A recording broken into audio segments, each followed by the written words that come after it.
नमस्कार। YouTube channel maths era and civil engineering by R P. Vyas से मैं R P. Vyas diploma third year के उन सभी स्टूडेंट्स का हार्दिक स्वागत करता हूं जो अभी परीक्षाएं दे रहे हैं और उनका भी जिनको परीक्षाएं अगले साल देनी है। आज CE 301 का पेपर हुआ और मुझे बड़ी खुशी है कि जो मेहनत की गई थी मेरे द्वारा उसका कुछ लाभ आप लोगों ने उठाया। मेरे पास कई मैसेज आ रहे हैं, उनके पेपर बहुत अच्छा हुआ है, तो आज एक अध्यापक मन को जो खुशी होती है वो मैं महसूस कर पा रहा हूँ। इसी काम के लिए यानी आप लोगों के पेपर अच्छे हों और मैंने जो इतने वर्ष तक इस फील्ड में काम किया है उसका लाभ आपको मिले, इससे अच्छी बात एक टीचर के लिए कोई नहीं हो सकती। तो आप सबको भी बहुत बहुत बधाई और आगे के पेपर के लिए शुभकामनाएँ। मैं आप लोगों के लिए आंसर शीट दे रहा हूँ CE 301 की जो ऑब्जेक्टिव क्वेश्चन आए थे, मल्टीपल चॉइस क्वेश्चन। हालांकि मैंने बहुत ध्यान से ये काम किया है, लेकिन फिर भी हो सकता है कुछ एक आध में मिस्टेक हो जाए तो अपन इसको बाद में देख लेंगे। आप मुझसे डिस्कस कर सकते हैं बाद में कभी भी इस मोबाइल नंबर पर व्हाट्सएप करके ना, या हालांकि मैंने बहुत ध्यान दिया है।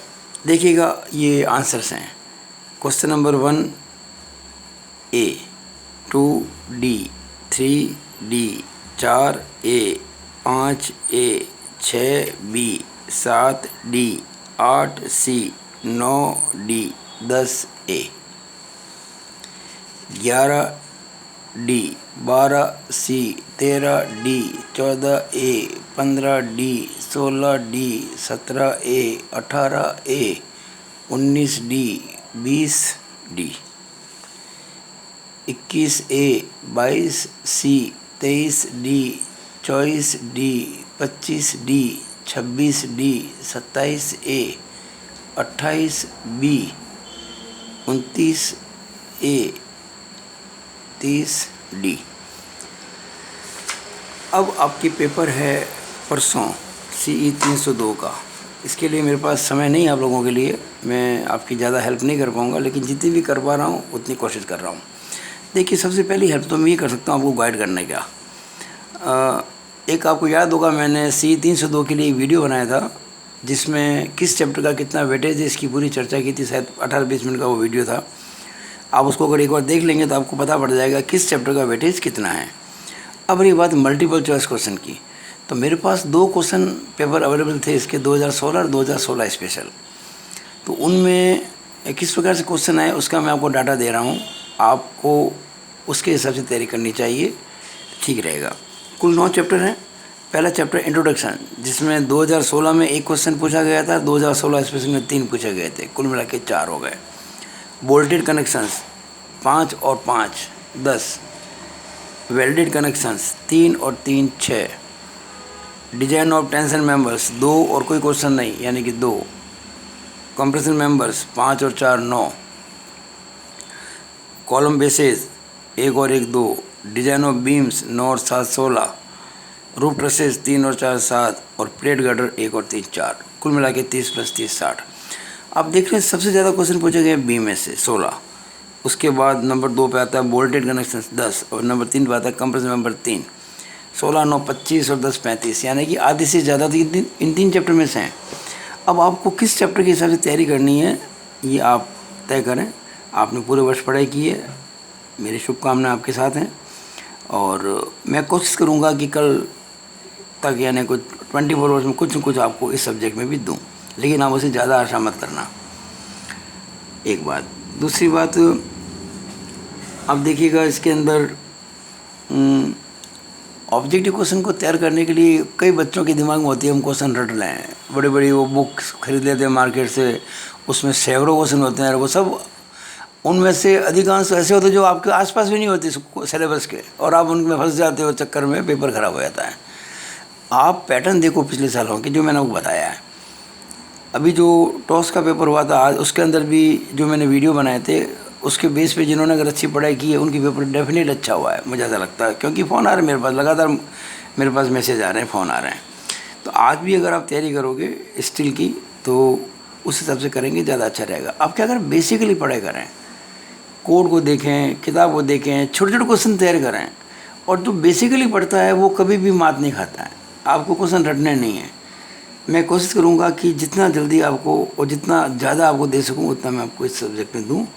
बाकी ज़्यादा उम्मीद करना मत, ये मैंने आपको बता दिया है गाइडलाइन कैसे पढ़ाई करनी है आपको। अब एक बच्चे ने मेरे से आज डिमांड की थी, सर एक क्वेश्चन नंबर 3 जो था फ्रेम का उसको आप सॉल्व कर दें। तो मैंने समय निकाल के क्वेश्चन 3 भी किया है, शायद क्वेश्चन नंबर 4 भी पूछा गया था कि मैं क्वेश्चन नंबर डालना भूल गया, 4 है 5 पता नहीं कौन सा है, प्रॉप्ट कैंटिलीवर का। तो मैंने जल्दी से इनको कर दिया है, तो मैं इस पर डिटेल में नहीं जाऊँगा, केवल आपको बता दीजिए क्वेश्चन नंबर 3 आपके फ्रेम का आया था। देखिएगा इस प्रकार का फ्रेम है और इसमें आपको ये 3 जो मेंबर हैं, इसमें ये और ये, इसमें क्वेश्चन पूछे गए थे। इसमें कितना फोर्स से निकालने के लिए कहा गया था। तो मैं इसको पूरा सॉल्व कर चुका हूँ, अगर मैं समझूंगा तो इसमें कम से कम 20 मिनट चले जाएंगे। तो मैं नहीं समझता कि इसको भी मुझे बताना चाहिए।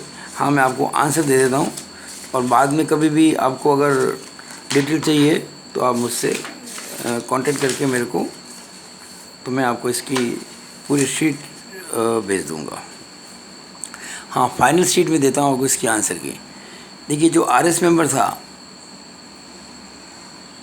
ये RS, इसमें फोर्स था √3 - 1/2 किलो न्यूटन कंप्रेशन।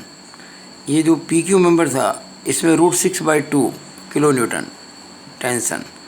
और ये जो RS है, RS, इसमें √3 किलो न्यूटन कंप्रेशन। ये RQ था, तो RQ में कंप्रेशन है, RS में कंप्रेशन है और PQ में टेंशन है। और ये जो दो रिएक्शंस हैं, ये रिएक्शन यहाँ पे रोलर पे 1 + √3/2 किलो न्यूटन अपवर्ड, और यहाँ हिंज पे रिएक्शन नीचे जाएगी √3/2 किलो न्यूटन डाउनवर्ड। तो ये मैंने आपके लिए क्वेश्चन सॉल्व कर दिया है। और एक क्वेश्चन और पूछा गया था प्रॉप्ट कैंटिलीवर का, तो वो भी मैंने कर दिया है।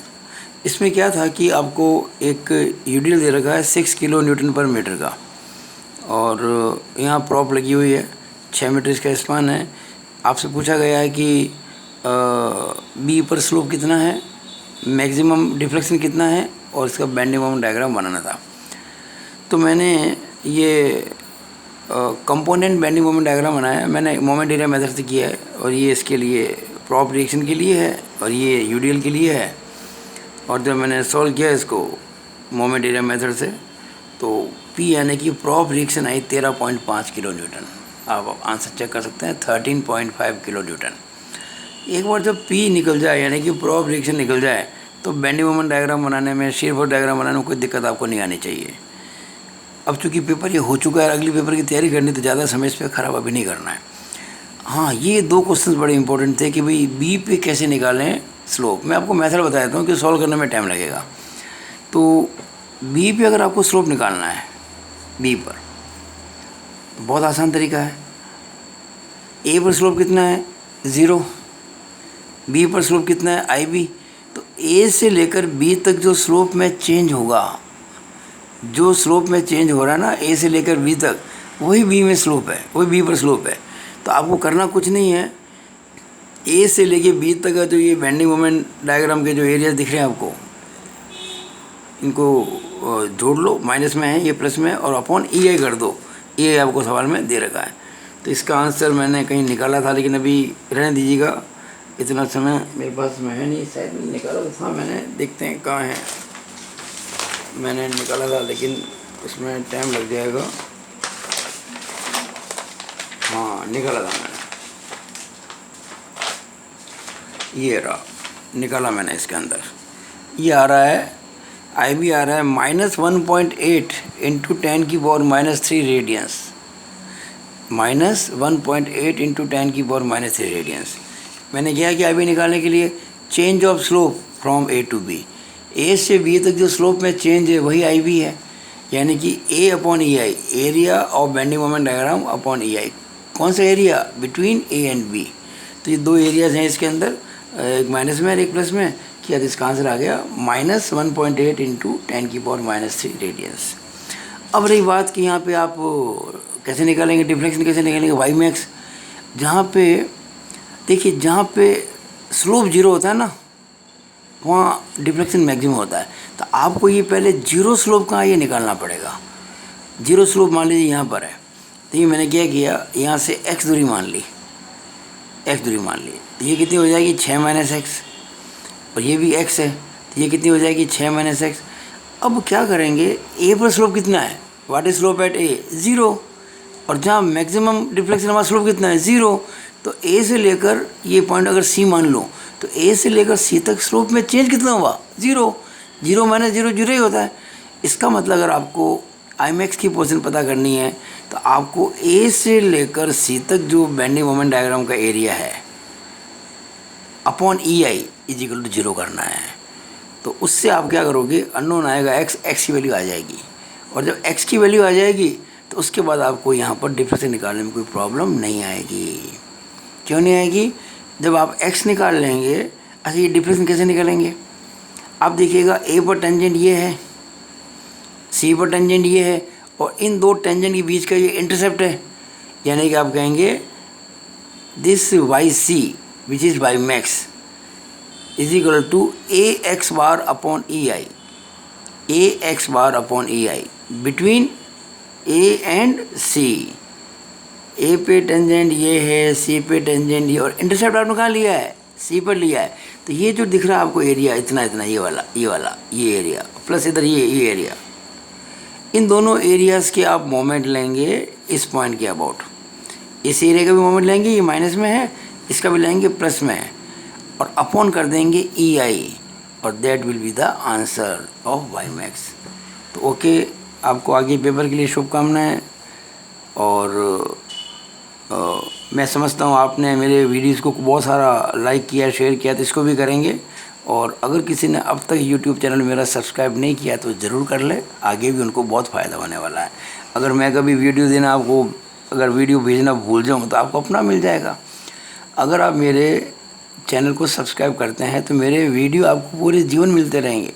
आपका अभी ये डिप्लोमा तक ही मामला नहीं है, आप आगे बीटेक करेंगे, आगे कोई बड़े कंपटीशन एग्ज़ाम देंगे, सब जगह काम आएंगे।